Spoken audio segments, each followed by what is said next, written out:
Hey everyone, Ryan here, or MandRproductions, and it's been a while since I've done one of these, but we're back with another real versus fake Lego video, or Lego versus LEPIN. This one in particular is not LEPIN, although they're pretty much all the same. They're knockoffs. Make sure you stick around to the end of this video if you want to see me destroy the fake TIE fighter. If you guys do enjoy the real versus fake Lego video series, make sure you leave a like on the video and I'll know to make more of these. I do enjoy making these. It's just a little bit difficult for me to acquire fake Lego sets living in America. I usually buy them on eBay. Our first one on the left here is the genuine Lego version, and of course our fake version is the Space Wars version, which doesn't seem to have a branding on it, nor do any of the sets it advertises on the back. You can see all those sets, all those fake sets that they sell. But yeah, the instructions are basically a one-for-one rip, other than the size being a little bit off, which is actually a little bit weird. I don't know what happened there, but we'll look through the fake instructions because maybe there's something interesting in there first. I believe I paid like $30 or $35 for the fake version.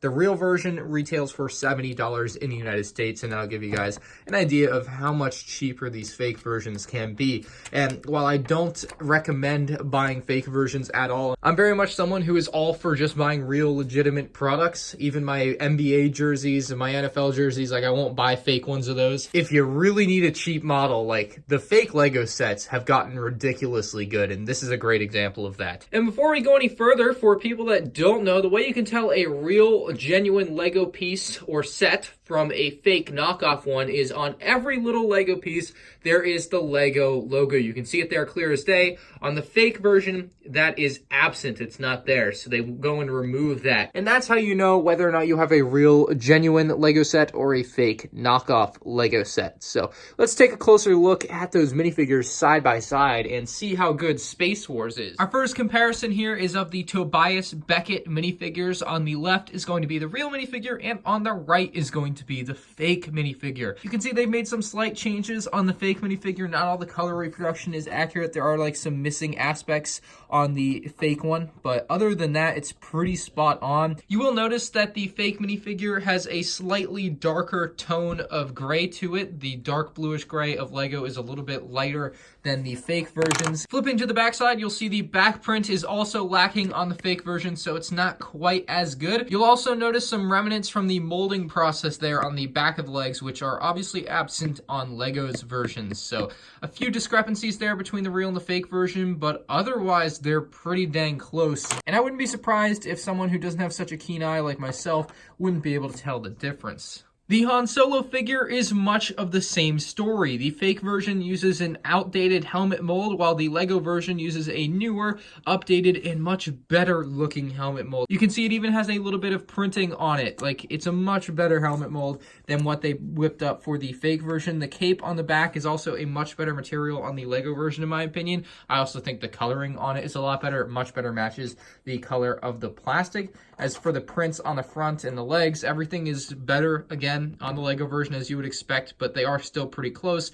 The face print of the fake Han Solo, though, is absolutely abysmal. The real one actually looks good, as you would expect. So that is the real and fake Han Solo figures. Real on the left, fake on the right, and you guys can tell the fake one looks pretty dang funny. It has a really weird looking face. I guess they had a tough time getting the face to look like that face. I don't know how it can be tough when you're just literally copying it, but they didn't really nail it down, to be honest. You can see the torso prints are also different. The Lego one looks much nicer. Again, the quality of plastic, while it's slightly different, is better on Lego. You could tell it if you had these in hand a lot better. You can also see on the backside here, it also has the remnants from the molding process like the other figures we've taken a look at, unlike the actual Lego version, which doesn't see that. And much like the TIE fighters, and I know I didn't show you guys this earlier, but if you look inside on the minifigure torso, this is how you know if it's a real minifigure. On all the parts Lego produces, it says Lego. That doesn't say Lego. The real one would. It's also always fun to take a look at the face underneath. Pretty rough looking. Our final two minifigures are the Mimban Stormtroopers, and once again the fake version looks pretty spot on with everything except the helmet print on the fake version. It just doesn't look right, and I don't know why they weren't able to nail it down. Lego's face looks obviously much better on the helmet there. You can see the torso prints, again, just small discrepancies, same with the legs down below. He of course has the same cape as we saw on the Han Solo figure, both of them do, and the real one obviously much better than the fake one. Once again, and the fake one is a little bit softer, I suppose. But if you don't really care about that, the real one obviously going to be better. Also, the helmet mold is different on the fake one versus the real one. You guys can see there, the fake one on the right uses the old Stormtrooper mold, and the real one, they just went and made like a new mold for just the Mimban Stormtrooper, I think, and that's what ended up being used versus the older Stormtrooper style helmet that they just went and recopied from an older copied Lego set. Now, one thing to note about all the fake minifigures is they all have pretty loose joints. Sometimes they are looser than others, but in general, the legs are a little bit more free to move, unlike the Lego version, which has a little bit more friction to it, which is like, it's nice. It creates a much more quality feel to the figures when you're feeling the real and the fake ones in hand side by side. So tighter joints on the Lego ones versus the fake ones in general, and obviously better prints, better quality plastic. Overall, real better than fake as usual. Now it's time to get into the nitty-gritty of any differences on the actual TIE fighters themselves. You can obviously tell that the real one has the Lego logo, the fake one does not. The fake one even went as far to copy the way Lego colors the inside of the set with blue and brown there, and then again blue and brown there on the genuine Lego one, which is funny. The good thing about the actual Lego one though is that the actual print on the circular piece there lines up perfectly. The fake one does not. It looks really, really bad like that. Again, on the other side, the real one lines up, and if we flip the fake one around, you will see that the fake one does not line up. And that just straight up looks terrible on the fake version. Like, there's just no way around that. It just doesn't look good. One thing the fake version might also have going against it is the strength of its pieces. If we hold it here over my lap, just because I don't want to drop it on my table, if we grab it by the center, right, it's just fine. But if we grab it by one of its wings, it might just fall because the wing doesn't have a tight enough connection. And if we do that with the real version, we shouldn't find as many issues. You can see not falling apart. Even under a pretty high stress move like that, where I just kind of flipped it around, doesn't fall apart. Pretty good versus the fake version, which I now have to fix, even though I'm going to destroy it again later. With the fake version now back together, we're going to take a closer look at the actual prints on the models. You can see the real one's windshield looks very clean, easy to see through. You can see even the print on top is a good looking piece. Again, the Lego logo on top there. Looking over at the fake top piece, no Lego logo, and it's just a lower quality print. You can tell very much by how thick these lines are. They're just not very finished off, not very sharp looking versus the real one. I think that's the best way to put it. Just looks a lot sharper. Same really applies here for this print, just not quite as sharp. Everything's a little off in places, and it just looks awkward. So Lego does a much better job than the fakes, obviously, and yeah, that fell right off. Let's see if the real one does the same thing as we try to pull down the cockpit. No, it does not. So you pull down the cockpit, you pull that down, and we'll put the pilot in there. The fake one, again, we have to fix. So I just went to pull the weapon off the fake TIE Fighter pilot, and off came his hand with it. So that's a great example of why the fake ones suck, I think. Yikes. But we can take the real minifigure, lift off this top part, and drop him into the pilot's seat there. Drop that down, close that up, and he's right on in the pilot's seat. As for the fake one, you open up the top piece, take our amputee pilot, drop him into the pilot's seat there, drop that down, close that up.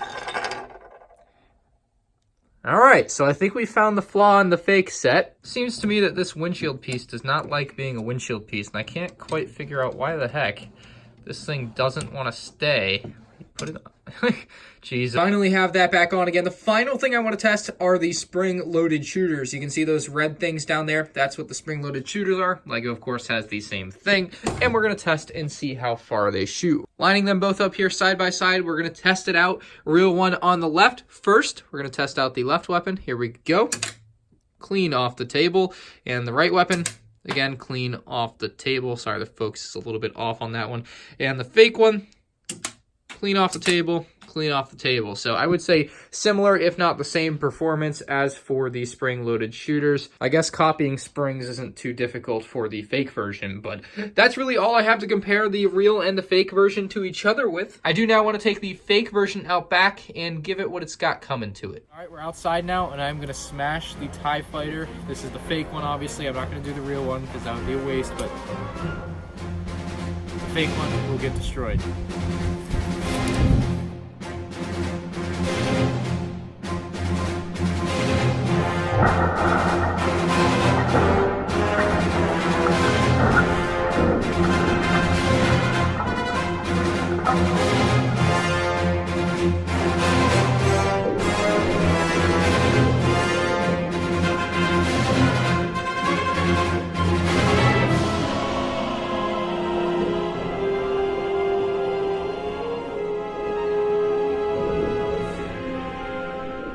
And this is the aftermath. The TIE fighter got completely destroyed. Like, there aren't many chunks left. Like, the biggest chunk is probably this piece from the center fuselage. So if that tells you anything, I mean, minifig parts everywhere.